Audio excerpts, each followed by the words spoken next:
Ela quer saber mais sobre isso. Como isso funciona? Como é que eu descubro como é que minha mente funciona e como que a mente do outro funciona também. Então eu trouxe aqui alguns amiguinhos para nos ajudar nessa representação, tá? Lembra que eu disse para vocês que de 0 a 5 anos de idade, todo o nosso sistema nervoso está sendo formado. E a cada fase de formação, algo ali está sendo registrado.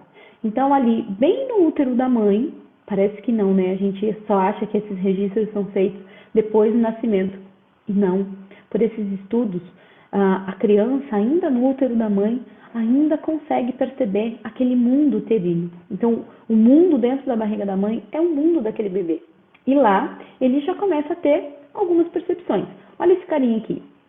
Esse é o formato do corpo desse registro que é dado dentro do útero da mãe ainda.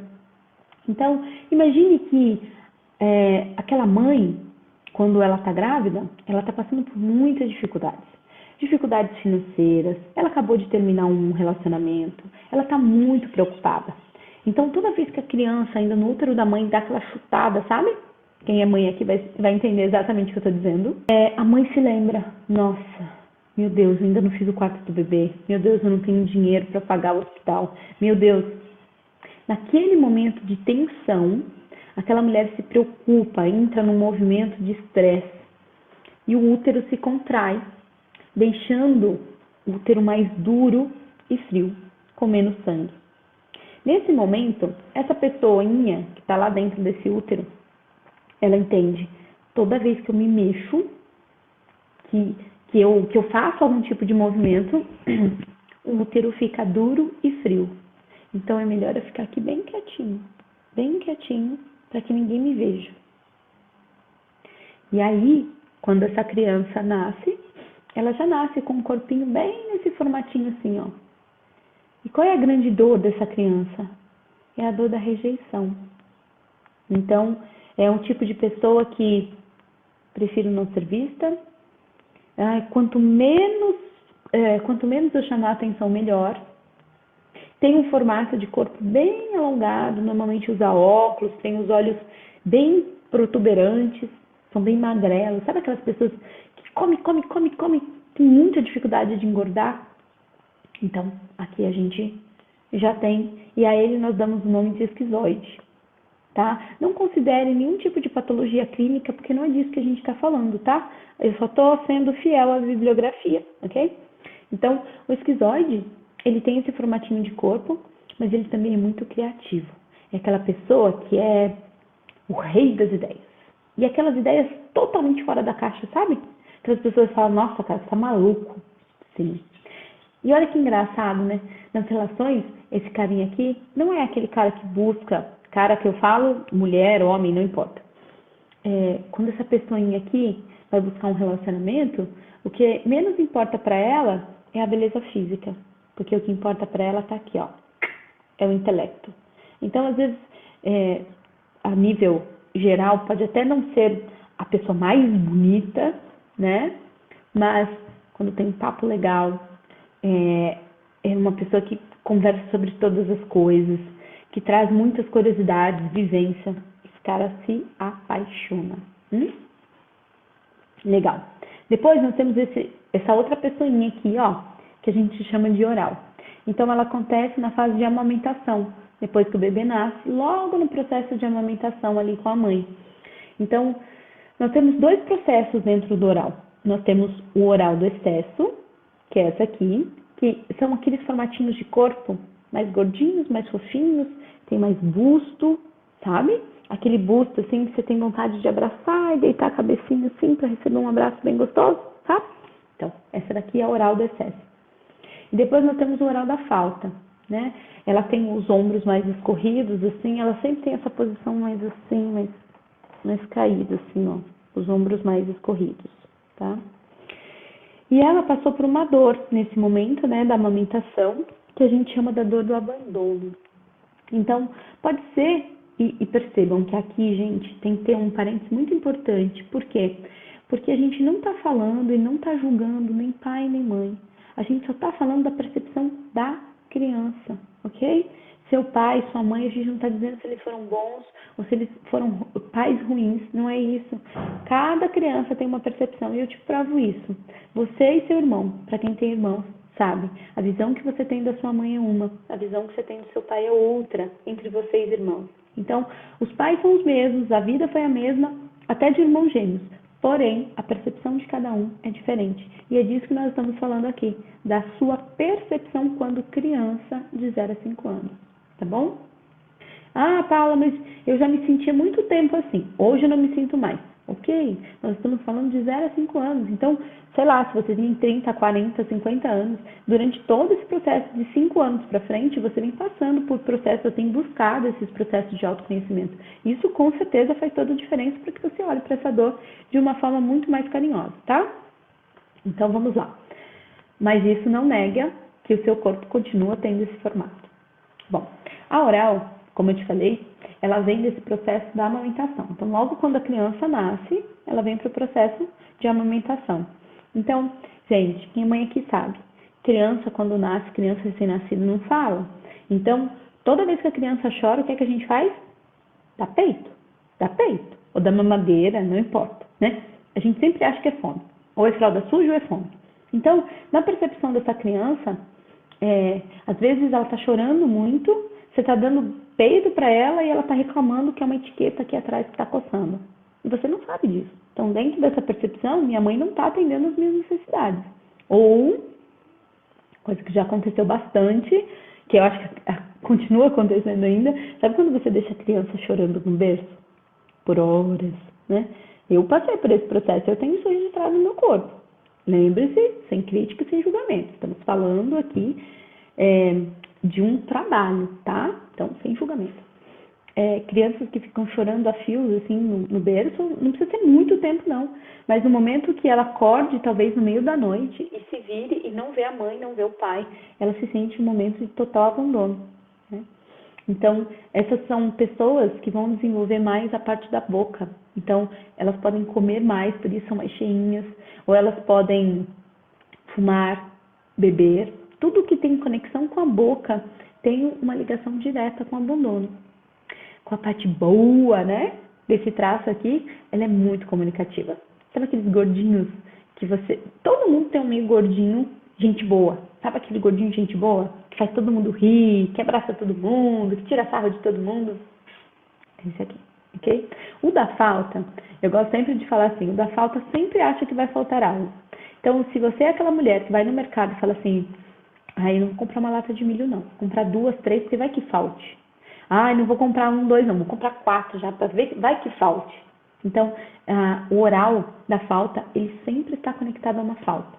Então, essa é do excesso. Então, ela recebeu muito leite, ela recebeu muito abraço, ela recebeu muito carinho. O da falta, faltou mais amor, faltou mais afeto, faltou mais carinho. Isso na percepção dela. Não estamos falando do momento, não estamos avaliando a história, tá? Só estamos falando da percepção de uma criança aqui que acabou de nascer e está amamentando por volta dos seus 2 meses. Até 2 meses, beleza? Logo em seguida, a gente vem para uma outra pessoinha fantástica. Que é essa aqui, que nós chamamos de psicopata. Lembrando que nós não estamos aqui falando de patologias clínicas. Nós estamos aqui honrando a bibliografia da bioenergética, ok? Olha só, o psicopata, ele tem uma característica que vem logo quando a criança começa a ter autonomia, né? Dos primeiros movimentos ali da perninha.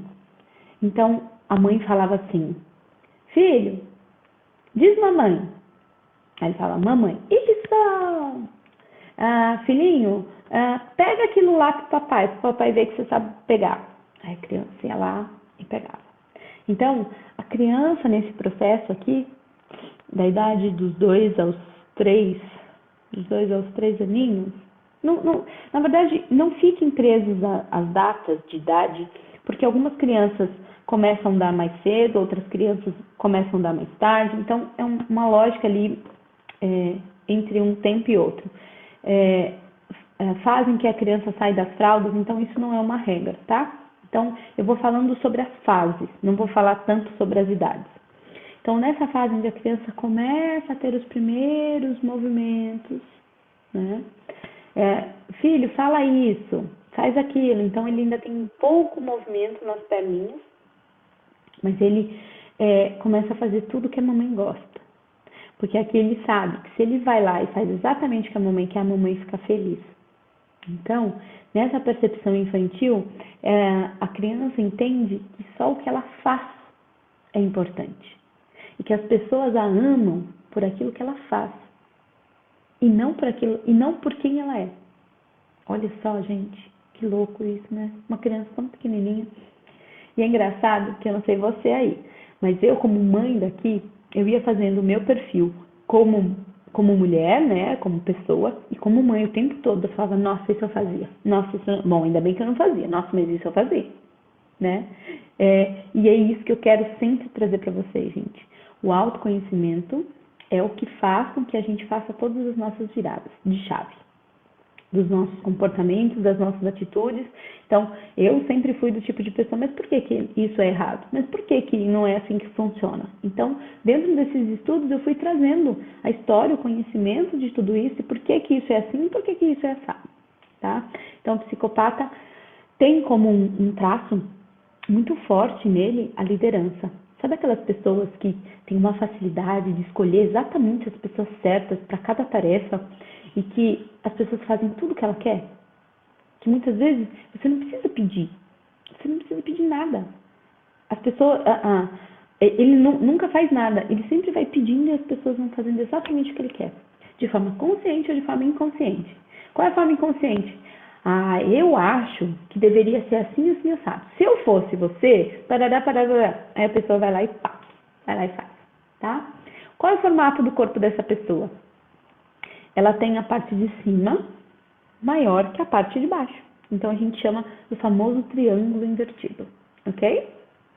Psicopata. Depois, nós temos esse carinha super simpático, que nós chamamos de masoquista. Não considere como patologia, ok? E não é o masoquista que vocês estão pensando, não. É outro masoquista. Esse masoquista aqui, ele começa a se desenvolver quando as perninhas começam a se movimentar. Quando o esfíncter, que segura o xixi e o cocô, já começa a ter uma musculatura suficiente para quando a criança começa a sair das fraldas. E aí, qual é a dor que essa pessoinha tem? No processo do desfraude, muitas vezes, a criança não dá conta de segurar. Faz xixi na calça, faz cocô na calça, faz no restaurante, faz na rua, não é assim? E aí, quais são os processos que a gente faz, como pai e como mãe? Nossa, eu não acredito que você fez isso. Mas é um cagão mesmo. Vem aqui, vamos trocar essa fralda. Às vezes você fala até de um tom irônico, brincando com a criança. Mas não é o que você fala. É o que a criança percebe dentro do seu mundo, né? E nesse momento ela se sente ridicularizada. Principalmente se você fizer isso na frente de outras pessoas. Nesse processo aqui, ó, ela começa a segurar muitas coisas. E não só o xixi e o cocô, quando a criança está chorando muito, você vira para ela e fala assim, ó, engole esse choro. Você faz com que a pessoa segure, com aquela criança, segure também uma emoção. Então, dizer o que ela quer, ou senão, isso você não vai pegar, isso você não vai fazer. Então, você reprime as próprias emoções da criança. E aí ela vai sempre segurando. Será que eu falo isso? Será que eu faço isso? Será que vão brigar comigo? Será que vão chamar minha atenção em público? Então ela sempre vai tendenciando a segurar. Essa pessoa que tem um formato do corpo bem quadradinho e o bumbum para dentro. Que bonitinho. Então ele tem o bumbumzinho achatado para dentro e obrigatoriamente os pezinhos ficam assim, ó, 10 para as 2, tá? É aqui, ó. E aí, a grande dor dele é a dor da ridicularização. Eu não lembro se eu falei desse. A dor dele é a manipulação. Então, ele manipula as coisas conforme ele quer. Um tamanho camaleão. E desse aqui é a ridicularização. Então, todo esse processo de ser chamado a atenção em público, né, faz com que ele sempre segure. Então, muitas pessoas que têm bruxismo, que usaram aparelho dentário, que seguram muita coisa, tem muito desse carinha aqui. Qual que é a parte positiva desse traço? É uma pessoa muito planejadora. Muito. Ela gosta de tudo muito nos mínimos detalhes. Por quê? Ela tem muito medo de dar merda, entendeu? Então ela tem sempre que planejar muito bem o que ela precisa fazer para que não dê merda, entende? Então por isso que ela é excessivamente planejadora, excessivamente detalhista. Ótimo. E por último, nós temos as rígidas. Deixa eu pôr aqui. As rígidas, que eu adoro. As rígidazinhas. As rígidas, elas já estão nesse processo por volta dos seus 4, 5 anos de idade, quando ela vai tendo uma maior consciência de que o mundo está em pares. Meu pai é da minha mãe, meu avô é da minha avó, e a tia do meu tio. E eu? Sou de quem? Quem é meu pai? Nesse momento, a menina entende que o pai é o seu pai. E o contrário também, o menino, o filho menino, a mãe é o pai. E aí, nessa relação, toda vez, o pai às vezes pode falar assim, você é minha princesa, você é o amor da minha vida, né? E tal. A psicologia fala isso sobre o triângulo, né? De Édipo e tal. Então, o que acontece? Nesse momento, essa menina sempre vai buscar o par, nós mulheres, quando crianças, vamos buscar esse par nos nossos pais. Não importa se você os conheceu ou se não os conheceu, ok? Como parceiro, o nosso pai sempre foi ali o nosso grande amor. E aí, no momento dele dormir, ao invés dele dormir com você, ele dorme com quem? Com a sua mãe. E se seu pai foi para um segundo casamento, ele deixou de ficar com você, deixou de ficar com a sua mãe para ficar com uma outra pessoa. Então, nesse momento, você sente muito forte a dor da troca e a dor da traição. Aí, essa pessoa vai ganhando formato de corpo cheio de curvas. Sabe aquela mulher pera, com cintura bem arredondada, culote, bastante bundão bem durinho assim? Então, por quê? Porque esse corpo, ele traz consigo uma sabedoria tão grande que ele faz se sentir tão atraente, tão perfeito, para que ele não precise ser traído de novo. Então, essa pessoinha tem uma necessidade de perfeição muito grande, sabe? De tentar ser perfeito em tudo. É aquelas pessoas que para tirar foto, levanta o óculos, arruma o pezinho, arruma a mãozinha, não pode ver um espelho, sabe? Ela tem uma ligação muito forte com o corpo e também tem uma energia sexual muito aflorada. Sabe aquele sexo appeal, assim, tipo boca, olhar, tipo, sabe, seu olhar te devora, coisas assim. Então, ela tem essa conexão. E aí, a dor dela, então, é a troca, a traição. E a parte boa, né, que ajuda nesses traços, é a parte da competição. Então, ela é uma pessoa muito competitiva e muito proativa também. Então, tudo aquilo que ela pega a fazer, que ela se dispõe a fazer, ela vai lá e faz. A ponto até demais. Às vezes ela vai fazer algo que ela nem sabe o que ela está fazendo, mas ela foi desafiada. Por exemplo, alguém vira para ela e diz assim, duvido que você consegue, duvido que você dá conta. Aí que ela vai, faz, e sem olhar para trás, sem olhar nas consequências, ela vai e faz. E ela tem uma régua muito alta. O que é isso? Ela tem uma régua de perfeição. Então, tudo que ela faz tem que estar dentro dessa régua para ela dizer que é bom ou que é ruim. E qual a dificuldade disso, principalmente nas relações? Todo mundo tem que passar por essa régua. Então, o nível de exigência de uma rígida é extremamente alto. E é claro que eu te trouxe aqui todos os caráteres, né, de forma bem simples, só para te trazer para um primeiro conhecimento de tudo isso. Mas eu trabalho com essa ferramenta para que você consiga entender qual é o seu traço. E se você estiver num relacionamento, qual o traço da pessoa, do seu parceiro, com quem você está, ou até avaliar com quem você já esteve, você vai entender exatamente o porquê que isso não deu certo. E como também, daqui para frente, se dar a oportunidade de ter uma nova relação através do autoconhecimento. Então, eu falo que se relacionar se aprende, não é mesmo?